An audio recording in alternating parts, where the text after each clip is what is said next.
AITA for taking my name off the lease after my girlfriend tried to add her ex? I'm Lucas, 35, and by the time this blew up, I had been Ava's boyfriend for almost 4 years. We were already past the casual stage where you keep separate toothbrushes and pretend you don't care who gets the last drawer. I had moving boxes stacked near my front door, a couch delivery penciled into my calendar, and an idea for a ring sitting in the back of my head that I hadn't told anyone about yet. I thought the apartment was our next step.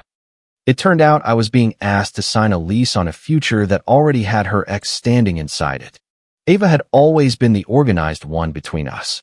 She remembered appointment times, saved confirmation emails, made shared calendar invites, and somehow knew which documents would be needed before anyone asked for them.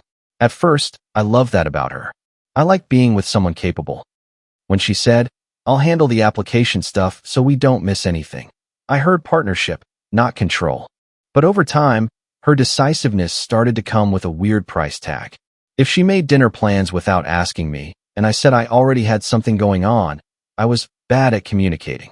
If she committed us to a weekend with her friends, and I pushed back, I was acting like we weren't serious. If I asked why she had made a decision before discussing it with me, she would smile like I was being difficult and say, "Lucas, adults make things happen. They don't debate every tiny detail to death." That kind of sentence is hard to argue with because it makes your boundaries sound like immaturity. Caleb had been around in the background for a while. He was Ava's ex from before me. They had dated for a couple of years, broken up, stayed friendly, and eventually settled into this vague category where he was not exactly family, not exactly a friend, but somehow always available. At first, I tried to be normal about it. I have exes. I don't believe every person you dated has to be erased from the planet when you start a new relationship. Caleb would send Ava a message on her birthday. She would like a picture he posted. Once, his car wouldn't start after a late dinner with mutual friends, and Ava gave him a ride home. I didn't love it, but I didn't explode either. The problem was that Caleb never stayed in the lane Ava claimed he occupied. He was her emergency contact for a while because, according to her, she had filled out some paperwork before we were serious. Then he became the person she asked about taxes because he was good with forms. Then he was the person who knew about our apartment search before I had even seen the listings Ava had saved. One night, we were sitting on my floor sorting through small piles of stuff. Books I was donating, kitchen things I had duplicates of, and random cords nobody can identify, but everyone is afraid to throw away. Ava's phone buzzed 3 times in a row. She glanced at it and smiled. I said, "Something funny?" She flipped the phone face down, not dramatically, just casually enough to be noticeable. Caleb being Caleb. I kept wrapping a stack of mugs in newspaper. Why does Caleb know about the walk-through time? Ava looked at me like I had asked why the sky was blue. Because I asked him a basic question about lease applications, and he wanted to know how it went. Why are you asking Caleb about our lease? Because he understands this stuff. So do rental offices. So do I, if you tell me what you're asking. She sighed and pressed tape across the top of a box harder than necessary. This is what I mean. I try to solve a problem, and suddenly it's a whole interrogation. I backed off. That was my mistake for a long time. Not because I should have yelled or made demands, but because I let the fear of looking insecure shame me into ignoring things that deserved a clear answer. Ava had a gift for making me feel like the real issue was my reaction, not her behavior. If Caleb's name came up too often and I said something, she would say, "Caleb is not the threat. Your insecurity is." If I asked why he knew personal details, she would say, "I can't be with someone who thinks trust means control." So I would apologize. Not because I believed I was wrong every time, but because I wanted the fight to end. I wanted to prove I was secure. I wanted our next step to be about us, not him. The apartment was supposed to be the clean start. We had looked at a few places together, but Ava found one she loved. It had decent light, a small balcony, enough closet space for both of us, and a kitchen island she kept calling the coffee bar, even though neither of us owned anything fancy enough to justify that phrase. I liked it too. I liked watching her walk through the empty rooms and talk about where our books would go. I liked imagining a life where our routines finally lived in the same place. We filled out the application together at my kitchen table on a Sunday afternoon. At least I thought we did. Ava had her laptop open, I had my bank app ready, and we went line by line through the obvious things. I paid the bulk of the security deposit through a bank transfer because I had more in savings at that moment. She said she would cover some move-in costs later and handle the application fee balance. I didn't mind. We were building something together. I wasn't keeping score. I saved the bank confirmation email in a folder called Apartment. Ava teased me for being old school. "You're like a dad with a filing cabinet," she said. "And you're like someone who will thank the dad when we need the receipt," I said. She laughed and kissed my cheek. That memory still bothers me because it felt real. The next week, boxes started stacking up. I bought moving tape, a mattress cover, bubble wrap, cleaning supplies, and those overpriced plastic bins that seem unnecessary until you're trying to carry bathroom stuff without spilling shampoo everywhere. Ava created a shared calendar entry called lease signing with a little key emoji next to it. I scheduled a couch delivery for the week after the move-in date because the store had a cancellation window that worked for us. I even started setting up utilities in both our names, though the account wasn't active yet. Everything looked normal from the outside. Then Caleb texted me. I was in the middle of cutting open a box of packing paper when my phone buzzed. The message preview said, "Caleb, congrats on getting approved. Big step for you too." I stared at it for a few seconds, not angry yet, just confused. Ava had told me earlier that morning that the application was still under review. I had not heard from the rental office. I had not received an approval email. And Caleb was the one congratulating me. I replied, "Approved for what?" A minute passed. Then Caleb wrote, "The apartment." Ava said it went through. "Sorry, thought you knew." That was the first time my stomach really dropped. I called Ava. She didn't answer. I texted, "Why is Caleb congratulating me on an approval I haven't heard about?" She responded 10 minutes later. "Ava, can we not do this by text?" Me, "We can do it by phone." Ava, "I'm busy right now." Me, "Then answer the question when you can." That evening, she came over with takeout like she was trying to make the room smell too normal for the conversation waiting inside it. She set the paper bag on the counter, pulled containers out one by one, and said, "I know you're probably spiraling."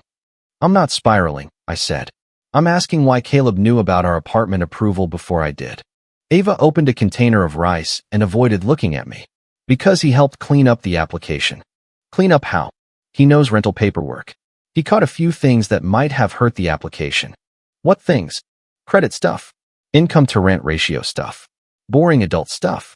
I put down the plastic fork I had been holding. Why did Caleb have any information about our application? Ava finally looked at me. "Because I asked him." Without telling me. "Lucas, I didn't think I had to report every conversation." "This isn't every conversation. This is our lease." She folded her arms. "And I was trying to make sure we got approved." "How did he help?" Her eyes flicked away for half a second. That half second told me to brace myself. "He may be listed temporarily." I waited for the rest of the sentence, but she acted like she had finished. "Listed where?" "On the application." "As what?" She pressed her lips together. "As a co-applicant." The room went quiet in that heavy way where even the refrigerator hum feels rude. I said, "Your ex is on our apartment application as a co-applicant?" "It's only for a few months." "That is not a detail you add after the deposit clears. It helps the credit check." "I paid the security deposit before you told me your ex was involved. I knew you would make it a whole thing." I remember that sentence because it was the first truly honest thing she said that night. She hadn't told me because she knew I would object. She knew I had a boundary, so she tried to move the boundary while I wasn't looking. I asked, "Would you be okay if I put an X on our lease and told you after?" Ava rolled her eyes. "That's different." "How?" "Because I would understand if there was a practical reason." "No, how is it different?" She picked up her fork and stabbed at the rice like the question was annoying her. "Because Caleb is not trying to be with me." That wasn't the question. It's always the question with you. I leaned back from the table. I was trying very hard not to let my voice rise, because I knew once I sounded angry, she would make my tone the whole conversation. "So you hid it because you knew I had a boundary?" I asked. Ava gave a short laugh with no humor in it. "I hid it because I knew you'd react exactly like this." "React how?" "By not wanting to sign a lease with your ex. By making this about your ego." I didn't know what to say to that. Not because she had made a good point, but because I was realizing how carefully she had built the trap. If I objected, I was jealous. If I didn't object, I was legally and financially tied to a lease with her ex. If I backed out, I was the guy who panicked at the last second. If I stayed, I would be living inside a decision I never got to make. I didn't sleep much that night. The next morning, Brooke texted me. Brooke was one of Ava's closest friends. She and I weren't close, but we had been friendly for years. She had come to birthdays, cookouts, holiday stuff, all the normal relationship orbit events. Brooke, Ava told me what happened. I was making coffee and staring at the moving boxes by the door when the message came in. Me, what exactly did she tell you? Brooke, that Caleb helped with the application and you're turning it into a masculinity issue. I almost laughed because the phrase sounded so much like Ava that Brooke might as well have copied it from a script. Me, ask her when Caleb was added. Brooke, she said it was temporary. Me, ask her when. Brooke didn't answer for a while. Later she wrote, I just think you should be careful not to blow up your relationship over pride. I typed 3 different replies and deleted all of them. Then I wrote, I'm being careful. That's why I'm asking about the paperwork. I called my sister Nora that afternoon.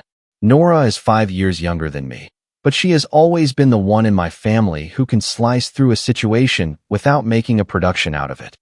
She listened quietly while I explained the deposit, the application, Caleb's message, Ava's explanation, and Brooke's text. When I finished, she said, absolutely not. That's your whole analysis? That's the polite version. I don't want to be controlling. Love is not a reason to put your name on somebody else's mess, Nora said. Ava can be friends with whoever she wants. That's not the issue. The issue is she put him on a legal document connected to your money and told you after. She says it's about credit. If it were only about credit, she would have told you before she did it. That landed. I called Dean next. Dean has been my best friend since our 20s, and he knows one of my worst habits is apologizing just to stop being the source of tension. He didn't give me a dramatic speech. He just asked, have you signed anything yet? No. Good. Do not sign anything until you have the paper trail. What paper trail? The current applicant list. The application history if they'll give it to you. Deposit terms. Cancellation windows. Every receipt. Do not fight blind. She'll say I'm going behind her back. She added her ex to your lease behind yours, Dean said. A lease is not a feelings exercise. You can be angry after you protect yourself. That night, Ava came over so we could finish packing kitchen stuff, which really meant she wanted the visual of us still moving forward. She brought a roll of labels, a marker, and the kind of cheerful energy people use when they are trying to erase the conversation that happened the night before. She wrote mugs on a box and said, I told Brooke you're overthinking, but not a bad person. I looked at her. That was generous. She frowned. Don't be sarcastic. I'm not. I'm tired. She softened her voice. Lucas, I'm trying to build a life with you. But building a life means solving problems, not getting stuck on who helped solve them. Caleb isn't a handyman you hired to fix a sink. He is your ex, and his name is on our lease. For a few months. Show me where it says temporary. She capped the marker. I don't have to show you every detail to prove you can trust me. I almost answered. Then her phone lit up on the kitchen counter. It was face up, right beside the packing tape. I didn't touch it. I didn't pick it up. I didn't unlock it. The screen lit up long enough for both of us to see the preview. Caleb, did he sign yet? Or are we still pretending I'm just helping with credit? There are moments in a relationship where the room changes shape. 1 second you're standing in your kitchen beside half-packed boxes and takeout containers. The next second, the future you thought you were protecting is lying open on a screen in 5 words too many. I looked at Ava. She grabbed the phone so fast it knocked the tape roll onto the floor. What exactly are we pretending? I asked. Her face went red, then pale. You don't get to police my conversations. I didn't open your phone. It lit up in front of me. It's private. Our lease isn't. She shoved the phone into her back pocket. You're twisting one message. Then untwist it. Ava stared at me for a second, and I saw the calculation happening. Anger, denial, tears, accusation. She had options, and she was deciding which one would work. She chose accusation. This is why I didn't tell you everything, she said. You look for reasons to distrust me. No, I said. I keep finding them without looking. She left 15 minutes later with a box of her sweaters and a warning that I was making a decision I couldn't take back. I locked the door behind her and stood in the hallway staring at the empty space where the box had been. The apartment I was supposed to leave suddenly felt less like a place I was moving out of and more like a place I had been lucky to still have. I called Dean first. He didn't sound surprised. Do not text her anything emotional. I want to ask Caleb what the hell he thinks he's doing. Don't. He'll play calm, and you'll look unstable. Get confirmation from the rental office. Then I called Nora. She said, if she needed to hide it, she knew it was wrong. I opened my laptop and wrote an email to Mrs. Keller, the rental office representative who had handled our walkthrough. I kept it plain. Please confirm the current applicant names attached to our application and the process to withdraw before lease signing. I also need to know whether the deposit request can be reviewed under the written terms if I do not execute the lease. I read it 3 times before sending. No insults. No accusations. No mention of cheating or exes or manipulation. Just the documents. The next morning, Mrs. Keller replied, Good morning, Lucas. The current application lists Ava, Lucas, and Caleb as co-applicants. All listed applicants are expected to sign unless the application is revised and re-reviewed. Caleb was added to the application on the 9th. Your security deposit transfer was recorded on the 6th. No lease has been executed yet. Withdrawal and deposit requests are reviewed according to the written application terms. I read that email at my kitchen counter while my coffee went cold. Ava had told me on the 12th. Caleb had been added on the 9th. My deposit had cleared on the 6th. She had let me pay, let me buy supplies, let me schedule deliveries, let me talk about furniture placement, all while knowing Caleb was not just helping. He was already on paper. I went back through my texts with Ava. 3 weeks earlier, after Caleb had texted her during a walkthrough, I had asked if he was going to be involved in our move. Her reply was still there. Ava, Caleb is not involved in our future. I promise. I took a screenshot of it and saved it. I also saved the bank transfer confirmation, the couch delivery confirmation, the utility setup request, the moving supply receipts, the shared calendar invite, and Mrs. Keller's email. I made a folder on my laptop labeled with the apartment name and the date. I hated that I had to do it. It felt cold and transactional, like I was turning a relationship into an evidence packet. But then I reminded myself that Ava had already turned my trust into leverage. I was just catching up. Brooke messaged me again later that day. Brooke, did Ava really add him before telling you? Me, yes. Brooke, she said it all happened at once. Me, it didn't. I sent her one screenshot. Mrs. Keller's email with the dates, with personal financial details covered. I didn't send more. I wasn't trying to recruit her. I just wasn't going to let Ava use her as a messenger for a lie. 20 minutes later, Brooke called. I almost didn't answer. When I did, she sounded embarrassed. Lucas, she did not tell me that, Brooke said. I figured. She made it sound like she mentioned maybe using Caleb as a backup, and you freaked out. He was already listed. I know. I see that now. I heard a car door shut on her end, like she had stepped outside for privacy. Brooke lowered her voice. I'm going to send you something, and I'm only sending it because I don't like being used. My phone buzzed twice while we were still on the call. The first screenshot showed Ava texting Brooke. Once the lease is signed, Lucas won't back out without looking insane. He just needs to get over the Caleb thing. The second screenshot was Ava and Caleb.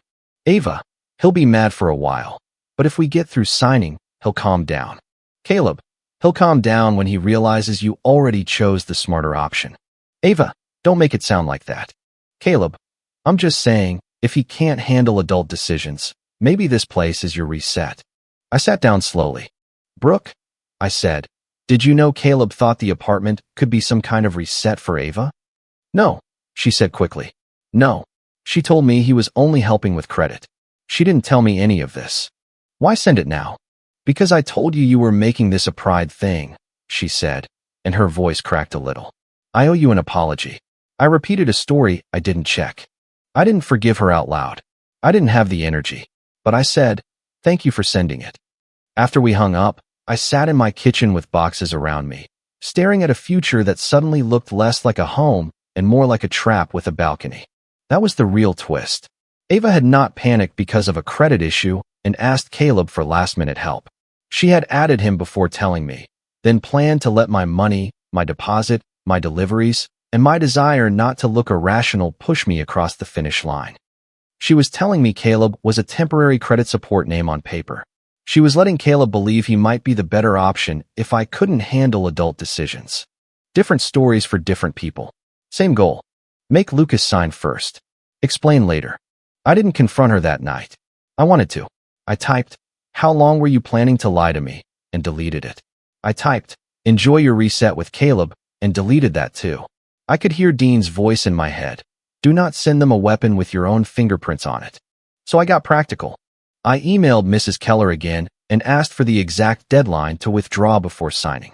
She confirmed that because no lease had been executed, I could decline to sign, and the application would not proceed under the same approval terms without all required signatures. My deposit request would be reviewed according to the written terms, minus certain non-refundable fees. It wasn't a magical full refund, but it was a path out. I called the furniture store and canceled the couch delivery inside the cancellation window. The woman on the phone asked if I wanted to reschedule instead. No, I said. Just cancel. I withdrew the utility setup request before activation. I returned the extra moving bins I had not used. Nora came over and helped me carry things down to the car. She didn't say, "I told you so." She just picked up a stack of boxes, looked around my half-packed place, and said, "We're undoing the wrong move." That's still movement. I separated anything Ava had bought from anything I had bought. I put her 2 boxes of clothes and books near the door. I kept receipts for the mattress cover, tape, cleaning supplies, and basic furniture I had ordered. Some things were already opened or not worth fighting over. I accepted I was going to lose some money. Dean reminded me that losing a few $100s was better than signing a 12-month problem with a person who had already decided honesty was optional. The lease signing was still on the shared calendar for Friday afternoon. Ava texted me Thursday morning. "Ava, are you ready to be normal tomorrow?" I stared at that sentence longer than it deserved. Me, I will be there. Ava, that doesn't answer my question. Me, it answers what matters. She called me twice. I didn't pick up. Then she sent a longer message. Ava, I know you're hurt, but if you embarrass me at the rental office, that will say a lot about you. We need to go in united. Caleb is only there because this is how the application was approved. We can talk after. I didn't respond. Then Caleb texted. Caleb, hope we can all be adults about this tomorrow. I replied, that's why I'm coming. That was it. Friday afternoon, I arrived at the rental office 10 minutes early. It was one of those small leasing spaces with gray carpet, fake plants, a coffee machine nobody seemed to use, and a little bowl of wrapped mints on the front desk. I had a folder with me.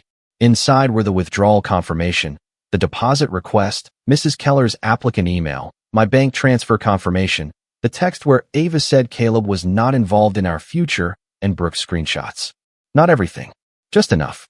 Mrs. Keller greeted me with the neutral smile of a person who has seen too many people bring relationship problems into paperwork. Lucas, she said, the others should be here shortly. Thank you, I said. Ava arrived 5 minutes later. She looked polished, almost too polished, in the way people do when they're walking into a room expecting to win. Caleb came in behind her. He wore a button-down shirt and that careful, polite expression some men use when they are pretending not to enjoy being important. Ava smiled at me like we were in front of a judge. Hi. Hi. Caleb nodded. Lucas. Caleb. Mrs. Keller led us to a small conference room. On the table were the lease documents, a move-in checklist, and a sample key attached to a plastic tag. The key bothered me more than I expected. It made everything feel close enough to touch. Mrs. Keller sat down and adjusted the papers. Before signing, I need all applicants to review the names and basic terms. As currently prepared, the lease lists Ava, Lucas, and Caleb as applicants. Ava reached for the pen first. Then she looked at me. It was a quick look, but I knew it. It was the look she used when she wanted me to prove I was mature by swallowing something that hurt. I didn't move. Lucas, she said, I'm not signing that. The room went still. Ava blinked. Can we not do this here? This is where the lease is, I said. Caleb leaned back slightly. Maybe you two should talk outside. I placed the folder on the table. I came here to sign a future with my girlfriend, I said. I found out I was being asked to fund a backup plan. Ava's face changed. The polished confidence cracked first into anger, then panic. You're humiliating me in front of a stranger, she said. Mrs. Keller looked down at the paperwork with the disciplined focus of someone determined not to become part of the fight. I said, You involved a third person in our lease before I even got honesty. Embarrassment is not the same thing as accountability. That is not fair, Ava said. I was trying to solve a problem. You added Caleb on the 9th. You told me on the 12th. My deposit cleared on the 6th. Ava looked at Caleb like she expected help. Caleb lifted his hand slightly. This is between you two. No, I said. You made yourself part of it when you agreed to sign papers with my girlfriend behind my back. His expression hardened. I was just trying to help. Then help now. Sign without me and cover what I was covering. Ava's eyes widened. Caleb looked at the lease like it had suddenly grown teeth. Mrs. Keller cleared her throat gently. To clarify, without all required signatures, the lease cannot be executed as currently prepared. The application would need to be revised and re-reviewed. Ava turned to her. But if Lucas is being unreasonable, can Caleb and I still take it? Mrs. Keller stayed perfectly neutral. You may submit a revised application if you wish. Approval terms may change. Deposit handling will follow the written terms. Caleb shifted in his chair. I would need to think through liability before I commit to anything long-term. The irony was so sharp I almost smiled. Ava stared at him. You said you could help. I did help, Caleb said carefully. But signing long-term is different. I picked up the sample key and slid it back across the table toward Mrs. Keller. I'm withdrawing. My deposit request is in the folder and already emailed. Mrs. Keller nodded. Receive. Ava stood up so fast her chair scraped the carpet. Lucas, stop. Don't do this. I stood too, but slowly. A future I have to be tricked into is not a future I'm building.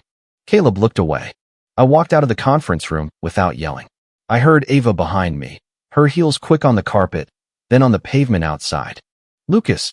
I stopped near my car, keys in my hand. She came around in front of me, crying now, but angry at the same time. You made me look like a liar in there.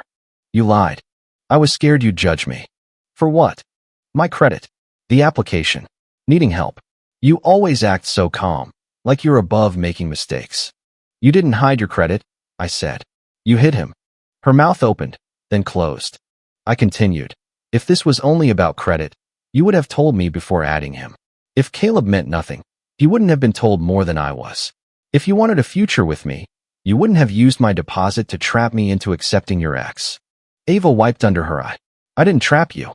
You said once the lease was signed, I wouldn't back out without looking insane. Her face drained. Brooke had told her, then. Or Ava knew exactly what she had written. That was venting, Ava said weakly. No, that was the plan. She stepped closer. You're throwing away almost 4 years. No, I said. I'm refusing to sign for the version of us you were hiding. I got into my car and left. The fallout started before I got home. Ava called 8 times. Caleb called once, which I ignored because there was nothing he could say that I needed to hear. Brooke texted. Brooke. She called me crying. I told her I wasn't lying for her. Then Nora texted. Nora, do not answer the phone. Bring receipts and appetite. I got takeout. I went to Nora's place because my own apartment looked like a crime scene made of cardboard. We ate noodles out of containers on her couch, while my phone lit up every few minutes. Ava, we need to talk. Ava, you embarrassed me. Ava, Caleb is not what you think. Ava, you don't get to punish me financially because you're hurt. Ava, the apartment was supposed to be our new beginning. I didn't respond until the next morning, and when I did, I kept it short. Me, I will communicate about returning items and any documented money owed. The relationship is over. She replied almost instantly. Ava, so that's it? You don't even fight? Me, I fought before signing. You mistook that for an obstacle. After that, I muted her. The apartment plan collapsed within days. Without my signature and my money, the approval didn't stand as prepared. Ava tried to see whether she and Caleb could revise the application. Caleb suddenly became very interested in words like liability, exposure, and long-term obligation. According to Brooke, Ava asked him if he would cover the deposit gap and take on the lease with her since he had been so confident about the smarter option. Caleb told her he cared about her but needed to protect his own financial position. That sentence made him vanish faster than any argument I could have made. Ava called him selfish. He told her she had misunderstood his role. The man who had been comfortable being the shadow in our apartment application was not comfortable being the person responsible for rent. Brooke sent me a direct apology a few days later. Brooke, I owe you a real apology. Ava said you freaked out over his name. She didn't tell me his name was already there. She didn't tell me about the dates. I should have asked before I judged you. Me. Thank you for saying that. Brooke, I also shouldn't have repeated her words to you like I was part of it. Me. I appreciate it. That was all. I didn't need to become friends with Brooke. I just needed one person in Ava's circle to stop treating the truth like a technicality. Ava's version of the story shifted depending on who she was talking to. To some people, I had panicked because Caleb was an ex. To others, I had abandoned her over a credit issue. To a few, she admitted she handled the timing badly, which was a very soft way of saying she made decisions with my money and then tried to corner me with them. She asked to come by and pick up her things. I told her Nora would be there with me. Ava said that was childish. I said it was practical. She hated hearing her own language thrown back without emotion. When Ava came over, she looked around at the half-packed boxes and started crying again. This was supposed to be our transition, she said. It was, I said. She touched one of the boxes labeled kitchen in her handwriting. I bought some of this too. I separated what you bought. It's by the door. She glanced at a stack of cleaning supplies, the mattress cover, and 2 unopened bins. Those were for the apartment we were supposed to share. I bought them. If you want to keep them, I'll send receipts. Her tears stopped for a second. Are you serious? Yes. You're being cold. Boundaries feel cold to people who benefited from you having none. She stared at me like she didn't recognize me. Maybe she didn't. For almost 4 years, she had known a version of me who would eventually soften, apologize, and help carry the emotional weight of whatever she had done. That version of me had been real. He had also been exhausted. She took her boxes. She took a framed print she had bought at a flea market. She took the spare hoodie she always stole from my closet and then, after looking at my face, put it back on the chair without a word. I sent her receipts for the items she kept and a clear repayment request. She argued about half of it. I let some smaller things go because I could tell the fight would cost more energy than the money was worth. But I did not let her keep larger purchases by calling them ours after she had made the lease hers and Caleb's without me. Dean came over that weekend and helped me unpack the things I had already packed. There is a strange humiliation in unpacking boxes you filled for a future you had to cancel. You find a wrapped mug and remember joking about which cabinet it would go in. You pull out a stack of towels and realize you bought them because someone you loved said the old ones were too mismatched for a fresh start. Dean didn't make it dramatic. He just cut tape, folded boxes flat, and said, "The win is not making her suffer. The win is leaving before this became legally expensive." I still feel stupid, I said. Good people feel stupid after trusting the wrong person, he said. Bad people call it strategy. A few weeks later, Ava sent me an email because I had stopped answering texts unless they were about logistics. Lucas, I know things went badly, but I need you to understand that the apartment was supposed to be our new beginning. You destroyed it out of pride. Caleb meant nothing. He was a practical solution to a temporary problem. You made him bigger than he was because you couldn't handle not being in control. I miss us. I miss the version of you who would talk things through instead of shutting down. I think we owe almost 4 years more than one bad signing day. Ava. I read it twice. The first time it hurt. The second time, I noticed what was missing. No real apology. No, I added him before telling you. No, I used your deposit while hiding information. No, I let Caleb believe he might have a place in my life if you didn't cooperate. Just soft lighting over the same old picture. Lucas overreacted. Ava tried. Caleb meant nothing. I replied the next morning. Ava, the apartment did not fail because I was jealous. It failed because you tried to make me legally responsible for a plan I was not allowed to fully know. You say Caleb meant nothing. If he meant nothing, you would not have hidden him. I am not meeting in person. There is nothing left to negotiate except documented property or money owed. Lucas. She sent one more message. Ava, I made a mistake. I almost answered from anger. Then I didn't. A mistake is putting the wrong move-in date on a form. A mistake is forgetting to cancel a delivery. A mistake is buying the wrong size mattress cover because you didn't measure the bed frame. Adding your ex to a lease behind your boyfriend's back is a choice. Letting him believe the apartment might be a reset is another choice. Calling your boyfriend insecure so he'll sign anyway is a third. I didn't send that whole paragraph. I had learned the difference between clarity and emotional dumping. I wrote, Me, You made decisions. I made mine. Then I blocked her number after the last repayment issue was resolved. I didn't recover every dollar. The application fee was gone. Some supplies couldn't be returned. I ate a cancellation charge on one smaller delivery. The deposit took weeks to be reviewed, and I only got back most of it, not all. But every dollar I lost was still cheaper than signing a lease that would have made Caleb part of my home before I even understood the arrangement. Ava and Caleb didn't become some grand love story.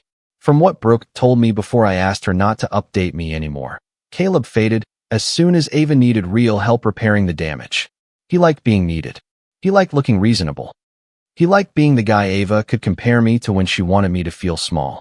But once the situation required money, signatures, and actual responsibility, he became careful. Ava had to explain why the move fell apart. She couldn't keep the timeline hidden forever because Mrs. Keller's email, Brooke's screenshots, and Ava's own messages made the order of events too clear. Some people still took her side because some people hear ex-boyfriend and immediately reduce everything to jealousy. I stopped caring about convincing them. Anyone who believed informed consent was optional because the word credit was involved was not someone I needed in my life. The ring idea stayed in my head for a while like a bruise. I had never bought it. I had only imagined it. I had pictured waiting until we were settled, maybe after the first few months in the new place, maybe on some ordinary morning when coffee was on the counter and the apartment finally felt like ours. I grieved that version of the future more than I grieved the lease. But grief is not the same as regret. A month after everything ended, I made coffee in my own kitchen with the mugs I had unpacked again. There were still flattened moving boxes leaning against the wall because I hadn't had the energy to take them out yet. My apartment was quieter than I wanted. The empty spaces looked different now. Not exciting, not tragic, just mine. For almost 4 years, I thought being secure meant tolerating discomfort without making someone else feel bad. I thought maturity meant proving I wasn't threatened, proving I wasn't controlling, proving I could handle whatever Ava labeled adult. But maturity isn't signing yourself into someone else's unresolved history because you're afraid of looking jealous. Security isn't competing with an ex for a future you're already paying for. Ava wanted me to prove I was secure. So I did the most secure thing I could do. I stopped competing for a future I was already paying for. I didn't lose an apartment that day. I avoided signing a lease on a relationship that was already occupied. If you like the stories, don't forget to leave a comment and support the channel by subscribing. See you in the upcoming stories.